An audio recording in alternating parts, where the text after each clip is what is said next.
మీరు దేశంలోనే ఒక అతిపెద్ద నియోజకవర్గం నుంచి విజయం సాధించారు. అట్లాగే రాష్ట్రంలో కూడా 2 సార్లు మంత్రి పదవులు నిర్వహించారు.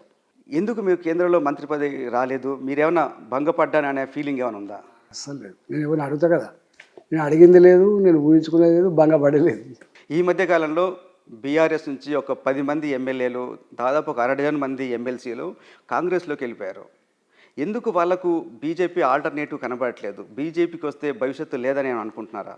జనరల్గా గతంలో బీఆర్ఎస్ పార్టీ కూడా గిట్నే ఈ పని చేసింది. ఏమైందో మీరు చూసిండ్రు. బీఆర్ఎస్ పార్టీ ఆనాడు కాంగ్రెస్ పార్టీ ఎమ్మెల్యేలు తీసుకుపోయినాడు. ఇదే రేవంత్ రెడ్డి గారు ఆ పార్టీ నాయకుడిగా ఏం మాట్లాడిండ్రో ఒకసారి మళ్ళీ చూడండి మీరు. ఇలా అదే పని మళ్ళీ వీళ్ళు చేస్తున్నారు. కేసీఆర్ గారేమో అప్పుడు 2/3 ఎమ్మెల్యేలు దొరికేంత వరకు కామ్గా ఉండి దాని తర్వాతనే కండువ కప్పిండ్రు. వీళ్ళేమో ఇంకొంచెం అడుగు ముందుకేసి ప్రతి ఒక్కరిని కండువ కప్పుకుంటూ పోతున్నారు. నాకు తెలిసి 26 మంది దొరుకుతారని విశ్వాసం ఉందా? 26 మంది వాళ్ళే వస్తారనేటువంటి ఉందా? లేకపోతే ఈ దాడి మొదలు పెడితేనే అగ్రెసివ్గా పోతేనే వస్తారా? ఏమైందో కానీ వాళ్ళు కూడా 39 మంది ఎమ్మెల్యేలలో 26 మంది అయితే 2/3 వచ్చినట్టు అవుతుంది, పార్టీ మెర్జ్ చేసుకోవచ్చు అని చెప్పి అది మాట్లాడుతున్నాడు. అది ఎంత శుద్ధ తప్పంటే, ఒక ఎమ్మెల్యేలు మాత్రమే 2/3 వస్తే కాదు, ఎంపీలు ఉంటారు, మిగతా ప్రజాప్రతినిధులు ఉంటారు, పార్టీ ఉంటుంది. సుప్రీంకోర్టు ఒక జడ్జిమెంట్ ఇచ్చింది. సుప్రీంకోర్టు ఒక రకంగా అభిప్రాయపడ్డారు. కేవలం ఎమ్మెల్యేలు 2/3 అయినంత మాత్రాన ఆ పార్టీ విలీనమైనట్టు కాదు. మొత్తం టాప్ టు బాటమ్ పార్టీ నాయకత్వం నుంచి మొదలుపెట్టి కింది స్థాయి వరకు ప్రజాప్రతినిధులు కావచ్చు, పార్టీ కావచ్చు, వీళ్ళందరూ చేరితేనే ఆ పార్టీ మెర్జ్ అయినట్టు అవుతుందని చెప్పిండ్రు. మరి వీళ్ళకు ఏమర్థమైందో నాకు తెలియదు. రెండవది ఏంటంటే, ఇదే పార్టీ అసలు ఈ యాంటీ డిఫెక్షన్ లా తెచ్చిన పార్టీ కాంగ్రెస్ పార్టీ.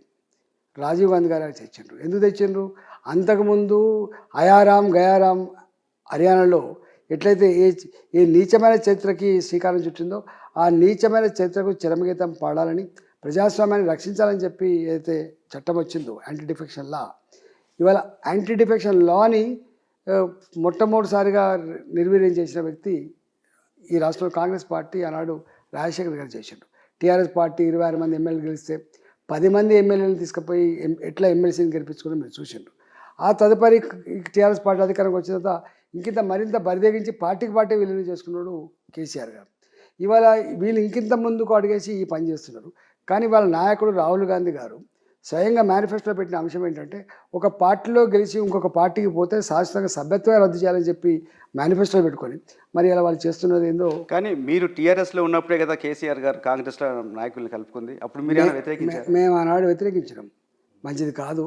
63 ఎమ్మెల్యేలు ఉన్నప్పుడు స్థిరమైన ప్రభుత్వం ఉండాలని చెప్పి మేము చేస్తే సరే రాష్ట్ర అవసరాల కోసం చేసాం అనుకున్నారు. కానీ 90 మంది ఎమ్మెల్యేలు, 88+2 రెబల్స్, 90 మంది ఎమ్మెల్యేలు గెలిచిన తర్వాత కూడా నువ్వు ఈ పని చేయడం అనేది ఏ ప్రజాస్వామికవాది హర్షించడు, ఏ మన విలువిషయం కూడా హర్షించదని చెప్పి. కానీ అప్పుడు కేసీఆర్ చెప్పారు, మేము మాట్లాడుకున్నాం, చెప్పినాం. మేము గుసగుసలు పెట్టుకున్నా, ఆయనకు తెలుసు. అసలైన తొలి వెలుగు. ఫాలో వాట్సాప్ @తొలి వెలుగు official.